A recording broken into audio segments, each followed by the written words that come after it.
ಸ್ನೇಹಿತರೆ, ನಾವು ಎಲ್ಲರೂ ನಮ್ಮ ಬದುಕಿನಲ್ಲಿ ಹೋರಾಟ ಮಾಡುತ್ತೇವೆ. ಹೊಸ ಎತ್ತರಗಳನ್ನು ಸಾಧಿಸಲು, ನಮ್ಮ ಕನಸುಗಳನ್ನು ಅನುಭವಿಸಲು. ಆದರೆ ಯಾವಾಗಲೂ ಒಂದು ಪ್ರಶ್ನೆ ನಮ್ಮ ಮನಸ್ಸಿನಲ್ಲಿ ಅನುಮಾನ ಮೂಡಿಸುತ್ತದೆ. ನಾನು ಈ ಹೆಜ್ಜೆಗಳನ್ನು ತೆಗೆದುಕೊಂಡರೆ ನನಗೆ ಯಾವ ರೀತಿ ಸುಧಾರಣೆಯಾಗಬಹುದು?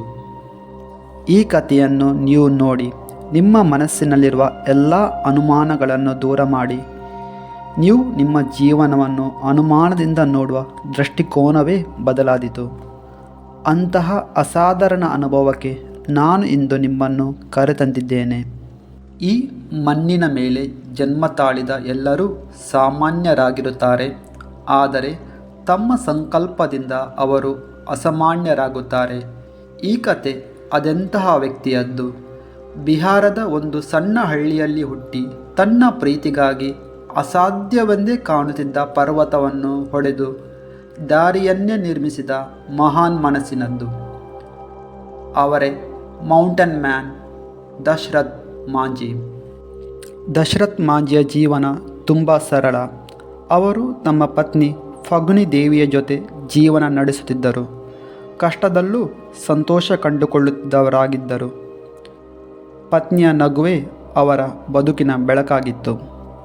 ಆದರೆ ದಶರಥ್ ಮಾಂಝಿ ಮತ್ತು ಫಗುನಿ ದೇವಿಯ ಪ್ರೀತಿಯ ಜೀವನದಲ್ಲಿ ಒಂದು ಬೃಹದಾಕಾರವಾದ ಬೆಟ್ಟ ಯಮನ ರೂಪದಲ್ಲಿ ಅವರ ನಡುವೆ ಬಂದಿತ್ತು. ಒಂದು ದಿನ ಫಗುನಿ ದೇವಿ ತೀವ್ರವಾಗಿ ಗಾಯಗೊಂಡಳು. ಆಸ್ಪತ್ರೆ ತಲುಪಲು ಅತಿ ಕಡಿಮೆ ಸಮಯವಿತ್ತು.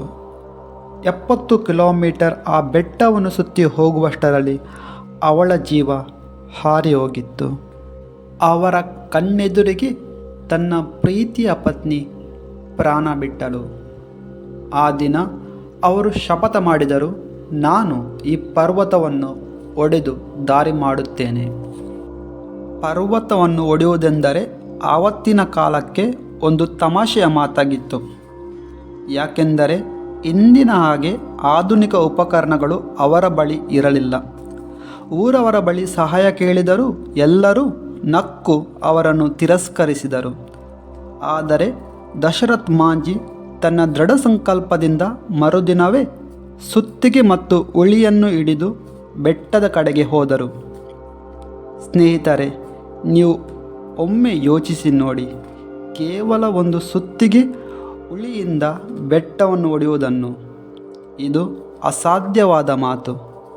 ಆದರೆ ಒಬ್ಬ ವ್ಯಕ್ತಿ ಮಹಾನ್ ವ್ಯಕ್ತಿ ಎಂದು ಕರೆಸಿಕೊಳ್ಳಬೇಕಾದರೆ ಎಲ್ಲರಿಗೂ ಅಸಾಧ್ಯವಾದುದನ್ನು ಸಾಧ್ಯ ಮಾಡಿದಾಗಲೇ. ನೀವು ಒಮ್ಮೆ ಯೋಚಿಸಿ ನೋಡಿ, ನಿಮ್ಮ ಗುರಿ ತಲುಪಲು ನೀವು ಎಷ್ಟು ವರ್ಷಗಳ ಕಾಲ ಕಷ್ಟಪಡಲು ತಯಾರಿದ್ದೀರಿ ಎಂದು. 1 ವರ್ಷ, 2 ವರ್ಷ, 10 ವರ್ಷ, 15.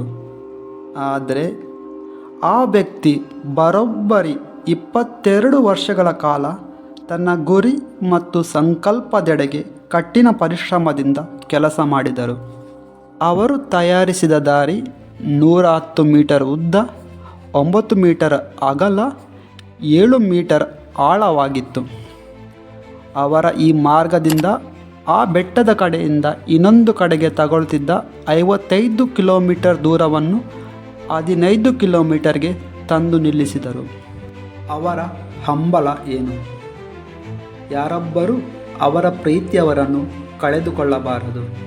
ಯಾರಿಗೂ ಪರ್ವತ ಅಡ್ಡಿಯಾಗಬಾರದು.